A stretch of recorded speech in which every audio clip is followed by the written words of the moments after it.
అసెంబ్లీలో సభ్యుల డిజిటల్ హాజరు నమోదుకు తాము వ్యతిరేకం కాదన్నారు ఏపీ శాసనమండలి ప్రతిపక్ష నేత బొత్స సత్యనారాయణ.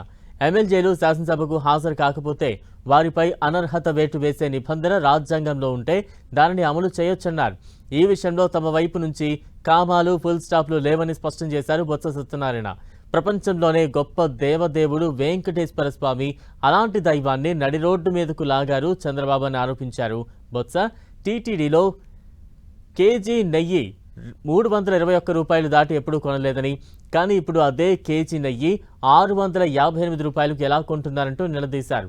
కడప మేయర్ హోదాలో సురేష్ కాంట్రాక్ట్ పని చేశాడని ఆయన పదవి నుంచి తప్పించారు. అయితే సీఎం చంద్రబాబు పదవిలో ఉంటూ తన సంస్థ ద్వారా టీటీడీకి నెయ్యి సరఫరా చేస్తున్నారు. కడప మేయర్ను తప్పించినట్లే చంద్రబాబు నాయుడు సీఎం పదవి నుంచి తప్పుకుంటారా అని బొత్స ప్రశ్నించారు.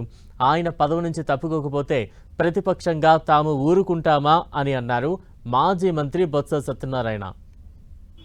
ఇదేనా మీ నీతిని అడుగుతున్నా? ఎన్ని మాటలు చెప్పారండి? నీతి కొబ్బరి చెప్పి నీతి మాటలు మాట్లాడలేదండి. పంది కొవ్వు అన్నారు, ఆవు కొవ్వు అన్నారు, ఇంకొక కొవ్వు అన్నారు. ఈరోజు కల్తీకి వచ్చారు.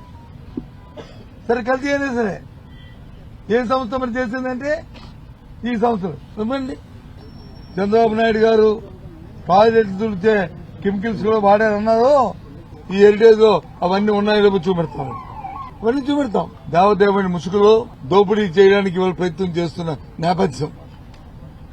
దానికోసం నేను నిందలు వచ్చి అందరి మీద దాన్ని పెట్టి ఇది చేయాలని చెప్పని ఈ దోపిడీకి ఆయన నడుము బిగించారు. పూర్తిగా దీన్ని ఖండిస్తున్నాం. ఇది జరగడానికి వీల్లేదు. రాష్ట్రంలో ఇలాంటి వాటిని మేము అడ్డుకుంటాం. ఎంతవరకైనా సరే దీని మీద మేము పోరాటం చేస్తాం.